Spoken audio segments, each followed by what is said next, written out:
국정을 인계받은 지 아직 3주도 안 됐기 때문에 준비되지 않은 외교 라인에서 어설프게 트럼프 대통령과 회담을 했다간 저는 얻을 것보다 잃을 것이 많다라고 생각했던 것이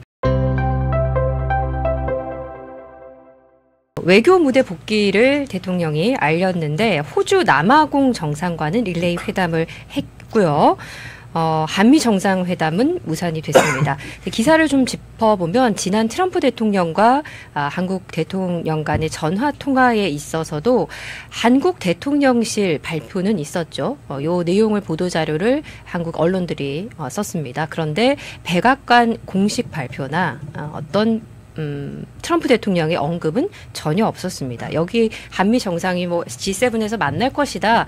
그것이 뭐 연기가 됐다, 무산이 됐다 이런 내용들은 어쨌든 대통령실 발을 통한 기사들입니다. 역시나 지금 보이시는 이 기사도 지금 캘거리에서 열심히 취재하고 있는 우리 아시아투데이 이충재 기자가 보도한 내용이고요. 트럼프 대통령은 중동 정세로 조기 귀국을 했습니다.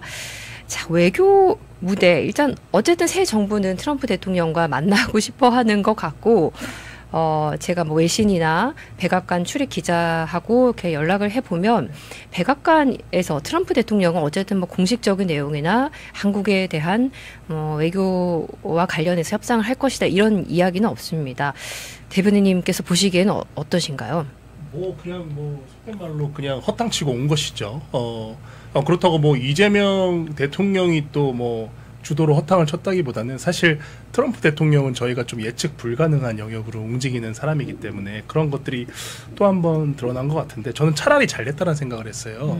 만약 지금 상황에서 이재명 대통령이 이제 국정을 인계받은 지 아직 3주도 안 됐기 때문에 준비되지 않은 외교 라인에서 어설프게 트럼프 대통령과 회담을 했다간 저는 얻을 것보다 잃을 것이 많다라고 생각했던 것이 제가 이재명 대통령이었다면 지금 트럼프 대통령을 만나서 얘기할 것은 딱 하나입니다. 하나라만 적어놓으면 관세인데 무조건 이건 지금 우리 그 수출하는 대기업들 LG, 삼성의 지금 철강 같은 경우는 가전제품 내에 들어가는 철강 원재료를 분석해서 거기에 최대 50% 관세를 매긴다고 하니 이거를 정말 발목을 잡아서라도 유예를 해주는 게 중요하거든요.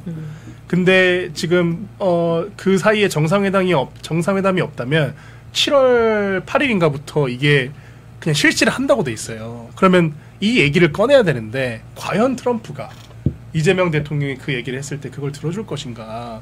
저는 그렇지 않다고 봅니다. 바로 저는 제가 트럼프였으면 안미 경중에 대해서 어떻게 생각하냐. 아직도 그 생각에 대해서 변함이 없나. 왜냐면 지금 스티브 배넌이라든지 물론 이분은 조금 치우친 인사라는 평가도 있지만 그리고 아까 말씀하신 그 피테그세스 국방장관 같은 경우는 공식적으로 기자와 인터뷰를 하면서 이제 더 이상 안미 경중 버려야 된다. 한국에서는 새로운 스탠스로 접근해야 된다. 이렇게 공식적으로 발언을 최근에 했지 않습니까? 그러면은 사실 누가 봐도 이재명 대통령은 사실 뭐 어떻게 보면 뭐 지난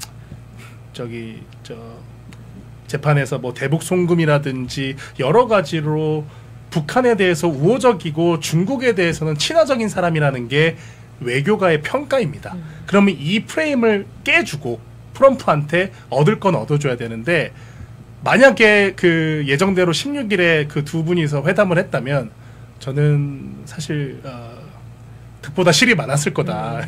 트럼프가 분명히 이재명 대통령에 대해서 여러 가지로 공격을 했을 것이어서 오히려 잘 됐다라는 생각까지 했는데 이제 지금 정말 이 위기가 이게 목까지 차오른 삼성, LG 등 이 대기업들의 이 관세 이슈는 어떻게든 7월 전에 풀어야 된다. 그리고 그 유일한 방법은 나토죠. 예, 그 나토 정상협의에 가서 트럼프 대통령과 어떻게든 이 이슈에 대해서는 서로 상호 간의 소통이 필요하다 이렇게 생각합니다.